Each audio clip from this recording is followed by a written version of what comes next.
Rabbil alamin wassalatu wassalamu ala asrafil anbiya'i wal mursalin wa ala alihi wa sahbihi ajma'in. Amma ba'd. Hadirin wal hadirat yang berbahagia, selamat datang di talk show Isra Mi'raj 1447 Hijriah. Sudah hadir bersama kita narasumber pada talk show kali ini, Ustadz Maradona Syambing atau Mualim. Assalamualaikum Mualim. Waalaikumsalam Razik. Apa kabar? Alhamdulillah baik. Razik apa kabar? Baik Mualim. Alhamdulillah. Langsung kita mulai saja. Oke, baik. Nomor 1. Sepenting apa kita memperingati peristiwa Isra Mi'raj dan kenapa harus diperingati? Apa tadi? Sepenting apa kita memperingati peristiwa Isra Mi'raj dan kenapa harus diperingati?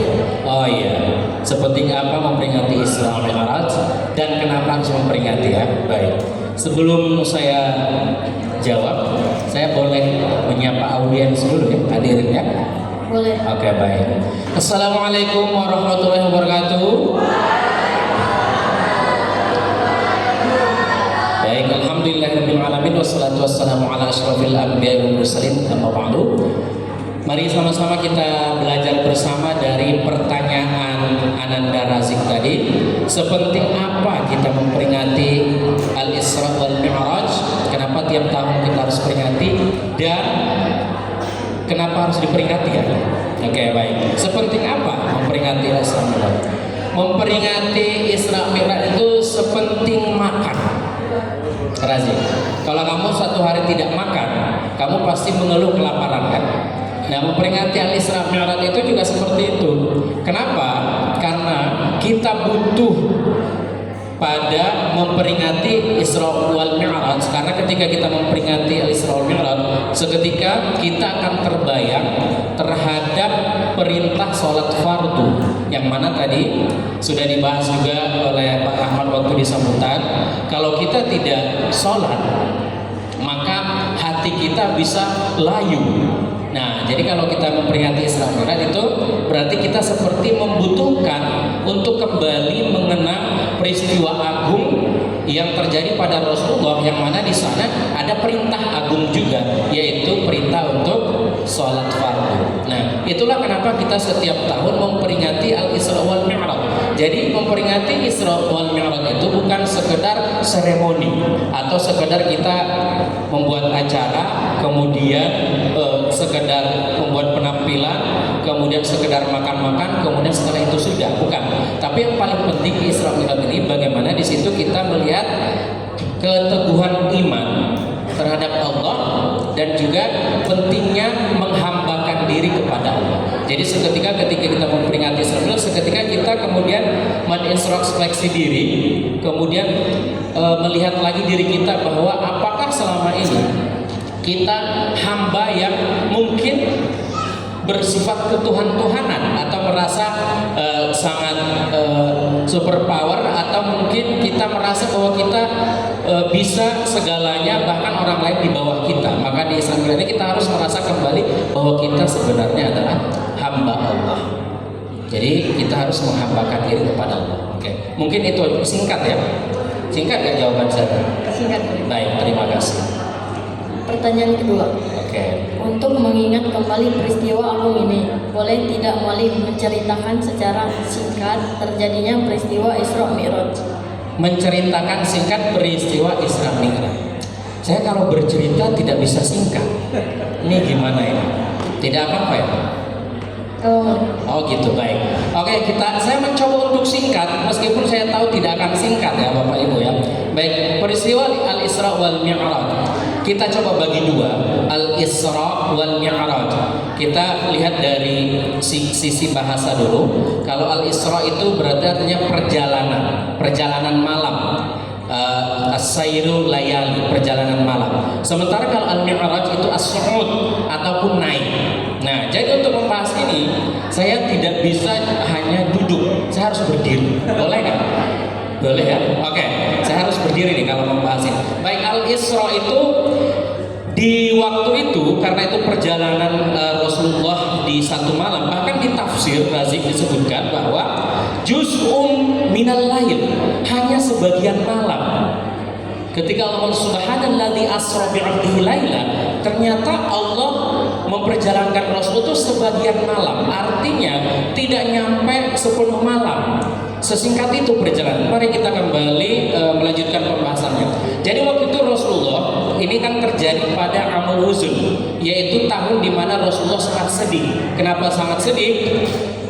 Khadijah istri Rasulullah yang paling mendukung dakwah Rasulullah sudah wafat. Kemudian paman beliau yang selalu pasang badan kalau orang kafir menentang Rasulullah, Abu Thalib, juga wafat di tahun itu. Nah, kemudian Rasulullah ketika pergi ke Taif juga tidak dapat sambutan. Malah Rasulullah diolok-olok, dilempari dan seterusnya. Jadi benar-benar tahun yang berat bagi Rasulullah. Nah, sehingga Rasulullah suatu waktu ketika beliau berbaring, malaikat Jibril, malaikat Mikail dan malaikat Israfil datang. Kemudian menemui Rasulullah, langsung membawa Rasulullah untuk dibedah dadanya. Jadi dadanya dibedah, dicuci, dibersihkan.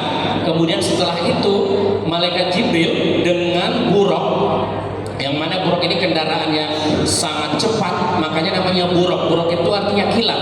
Jadi secepat kilat. Jadi kecepatannya itu sejauh mata memandang, begitu cepat. Maka dengan kendaraan buraq, Jibril membersamai Rasulullah dari Masjidil Haram kota Mekah ke Masjidil Aqsa di sebagian malam itu, yang mana di saat itu belum ada Garuda, belum ada Lion Air, belum ada Emirates, belum ada Saudi Airlines, belum ada Etihad, belum ada juga Citylink, belum ada waktu itu.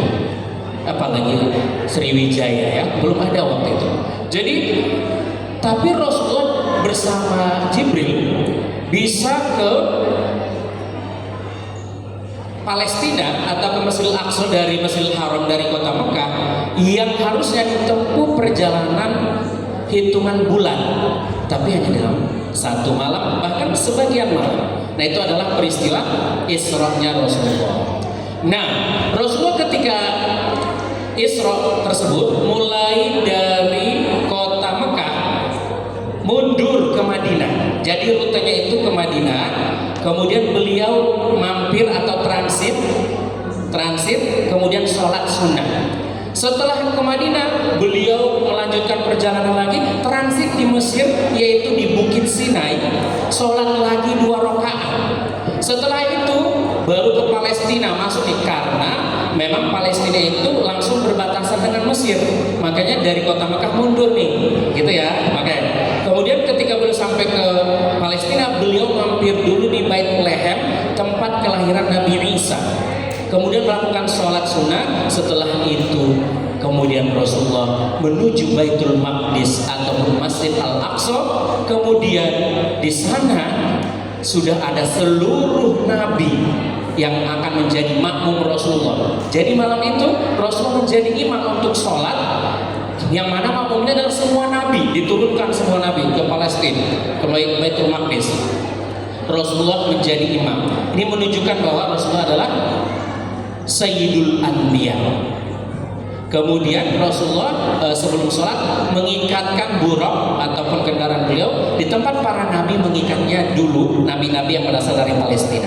Setelah itu selesailah peristiwa Isra. Kita lanjutkan Mi'rajnya. Dijawab dong. Lanjut ya. Kemudian Mi'raj nih, bagian kedua. Mi'raj itu naik. Jadi Al-Isra itu adalah Ar-Rihlatul Ardiyah, perjalanan bumi. Makanya dari Masjidil Haram ke Masjidil Aqsa. Kemudian Mi'raj Ar-Rihlatus Samawiyah, perjalanan langit. Nah, beliau naik sampai ke lapis ke-7 langit. Kemudian ternyata belum nyampe di situ, harus nyampe di Sidratul Muntaha. Sidratul Muntaha itu adalah batas yang dapat diketahui manusia. Jadi setelah itu manusia nggak tahu lagi apa yang ada di atas sana. Manusia hanya sebatas Sidratul Muntaha. Di Sidratul Muntaha itu manusia nggak tahu lagi. Makanya Jibril gak bisa masuk. Jadi Jibril menunggu di luar Sidratul Muntaha. Yang masuk hanya Rasulullah, karena Rasulullah diundang oleh Allah ke sana ya. Kemudian masuk. Nah disitulah Rasulullah diberikan perintah yang paling agung, yaitu perintah sholat 50 waktu. Coba kalau waktu itu Rasulullah menerima 50 waktu itu langsung turun ke bumi, kapan kita kerja? Kapan kita untuk sekolah? Kapan kita beraktivitas? Kalau 50 waktu, 5 waktu saja kita merasa, aduh, sholat lagi, ya kan? Udah waktu zuhur tiba, aduh, udah dapat di zuhur. Datang waktu asar, aduh, sudah asar. Bayangkan kalau 50 waktu sholat. Makanya ketika Rasulullah di setiap lapisan langit bertemu para nabi. Di lapisan pertama bertemu Nabi Adam. Kemudian di lapisan ke-6 bertemu dengan Nabi Musa. Lapisan ke-7 bertemu dengan Nabi Ibrahim. Di lapisan ke-6 Razik, Nabi Musa bilang, Muhammad dapat berapa? Dapat berapa apa nih sholatnya? 50 waktu. Kebanyakan Muhammad. Umatku aja 2 itu udah berat, padahal umatku gede-gede. Kata Nabi Musa. Terus harus gimana? Kata, ayo nego lagi, naik sana. Kata Nabi Ibrahim. Tapi mungkin bahasanya tidak seperti yang saya sampaikan. Saya biar lebih dekat aja dengan audiens. Naik. Rasulullah kemudian nego diskon 5 menjadi 45 sholat sampai ke ke lapisan ke-6 ketemu Nabi Musa. Berapa 45? Kebanyakan, naik lagi. Akhirnya sampai 5 waktu. Begitu 5 waktu, ketemu lagi di langit ke-6, Nabi Musa nanya lagi, berapa sekarang? Kata Nabi Musa, alhamdulillah 5 waktu. Masih kebanyakan, umatku 2 loh, kata Nabi Nabi Musa. Tapi disitulah Rasulullah menunjukkan kehambaannya. Nabi Musa, Allah begitu maha pemurah, sudah dikasih 5, kalau harus saya nego lagi, saya malu. Setiap saya minta Allah ngasih, setiap saya minta Allah begitu maha pemurah, saya jadi malu sebagai hamba dan sebagai nabi. Akhirnya apa? Oke, Muhammad, umatmu dan engkau tetap sholat 5 waktu, tapi pahalanya setiap sholat 10 kali lipat. Artinya apa? 5 kali sholat tapi pahalanya tetap 50 waktu sholat. Masya Allah. Singkat kan ceritanya? Iya. Oke, baru setelah itu, setelah singkatnya, Razik singkatnya, biar singkat nih. Kemudian beliau turun, akhirnya sampailah ke Masjidil Haram, ke Mekah lagi. Kemudian Rasulullah di subuhnya nggak langsung bilang sholat wajib, tidak, kan harus ada dulu pemanasan. Nah, makanya Rasulullah menyampaikannya itu pas sholat zuhur, nggak langsung subuhnya. Apalagi waktu itu pagi-pagi Abu Lahab lagi sibuk-sibuknya untuk mendustakan Isra Mi'raj kan, yang pada akhirnya Abu Bakar lah kunci dari membenarkan Isra Mi'raj tersebut ya, kalau kita lihat sejarah. Tapi itu adalah peristiwa yang luar biasa. Sholat satu-satunya ibadah dan perintah Allah yang dijemput oleh Nabi. Artinya apa? Ya seserius itu untuk sholat, sampai dijemput ke langit gitu. Nah, kalau kemudian kita meremehkan sholat, takutnya kita nggak nyampe ke langit amalannya gitu ya. Mungkin itu aja Razik biar tidak kepanjangan ya. Atau kalau mau ada yang mau ditambahkan boleh. Enggak boleh. Oh baik, terima kasih. Baik, silakan. Pertanyaan ketiga, hikmah apa yang dapat kita petik dari peristiwa Isra Mi'raj? Hikmah yang dipetik dari peristiwa Al-Isra wal Mi'raj ya. Hikmahnya yang pertama adalah semenderita apapun kita merasa di dunia ini, Allah tidak akan pernah meninggalkan kita. Itulah yang dirasakan Rasulullah setelah meninggal atau wafatnya Sayyidah Khadijah, wafatnya Abu Thalib, kemudian Rasulullah tidak diterima di Taif. Itu kurang menderita apa coba? Jadi Rasulullah itu sudah merasa sendiri untuk menanggung beban tersebut, tapi Allah tidak meninggalkan Rasul. Isra Mi'raj juga adalah penghibur buat Rasulullah karena diundang oleh Allah untuk bertemu langsung. Terkadang ketika kita mendapat ujian, itu artinya Allah sedang merindukan kita. Allah ingin mendengar rintihan kita. Allah ingin mendengar keluh kesah kita kepada Allah. Jadi ketika kita mendapat ujian bukan berarti kita merasa Allah tidak sayang. Justru mungkin kita sudah lama tidak berkeluh kesah dengan Allah. Sudah lama kita tidak curhat pada Allah. Maka dengan ujian itu artinya Allah rindu dengan kita. Nah itu diantaranya. Kedua adalah peneguhan iman ya, peneguhan iman. Kenapa? Karena di situ ketika selesai Isra Mi'raj, saat itu belum pernah ada orang yang dapat ke langit ketujuh. Ada yang mendustakan, ada yang membenarkan. Nah itu adalah ujian keimanan. Jadi Isra Mi'raj ini adalah untuk meneguhkan keimanan. Orang-orang yang beriman maka dia akan melihat dari kacamata keimanan. Oh, ya pasti benar. Ini kan Nabi perintah langsung dari Allah. Tapi orang-orang yang imannya lemah, dia akan ragu-ragu. Seperti kondisi umat di saat itu, ada yang ragu-ragu, ada yang kemudian iya ya, masa sih? Nah, tapi ada yang tetap mantap seperti Abu Bakar. Nah, adalah peneguhan keimanan. Ketiga adalah kita mengingat kembali tentang agungnya dan pentingnya sholat 5 waktu atau sholat fardu. Jadi di peristiwa Isra Mi'raj ini mari kita ambil hikmah yang paling dekat dengan kita adalah perintah sholat 5 waktu, sholat fardu. Itu yang paling dekat dengan kita. Dan seterusnya masih banyak hikmahnya, tapi kamu kan mintanya yang singkat-singkat kan? Yang mana? Baik, silakan. Pertanyaan keempat atau pertanyaan terakhir. Apa pesan yang ingin Mu'alim sampaikan, terutama pada Gen Z dan Gen Alpha terkait peringatan Isra Mi'raj ini? Bisa diulangi? Apa pesan yang ingin Mu'alim sampaikan, terutama pada Gen Z dan Gen Alpha terkait peringatan Isra Mi'raj ini? Oh iya, pesan untuk terutama untuk Gen Z dan Gen Alpha gitu. Kamu Gen Z apa Gen Alpha? Nggak tahu. Gen Alpha dong, Gen Alpha ya kan? Kalau Gen Z seperti Yusuf Nabi Gen Z, kamu Gen Alpha. Saya berharapnya Gen Beta, tapi kan Gen Beta setelah Gen Alpha, maka kurang mungkin ya. Oke, baik. Apa tadi? Pertanyaannya kan saya ngomong jadinya lupa. Apa pesan yang ingin Mu'alim sampaikan, terutama pada Gen Z dan Gen Alpha? Baik, pesan ya, pesannya. Kalau dari peristiwa Isra Mi'raj ini, yang pertama, jangan pernah bosan untuk kembali membuka lembaran sejarah tentang Rasulullah dan segala peristiwa yang berkaitan dengan Rasulullah, terutama untuk hal-hal yang memang berkaitan dengan ibadah kita keseharian. Dalam hal ini terutama adalah tentang sholat.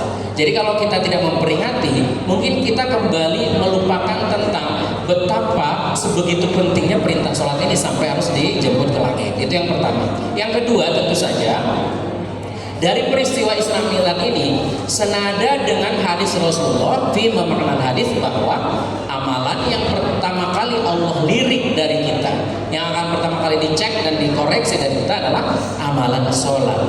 Sholat 5 waktu tentunya. Nah, kalau sholat kita tidak benar, apalagi tidak melakukan. Tidak benar aja sudah berbahaya, apalagi meninggalkan ya. Nah, jadi kalau kita tidak melakukan sholat atau juga tidak benar dalam melakukan sholat, maka yang amalan kita lainnya, kebaikan kita lainnya itu nanti ngantri dulu. Ntar dulu nih, sholat dulu nih, beres dulu urusan sholat. Nah, kalau tidak bagus, maka amalan kita yang lainnya akan berdampak menjadi tidak bagus. Seperti itu ya.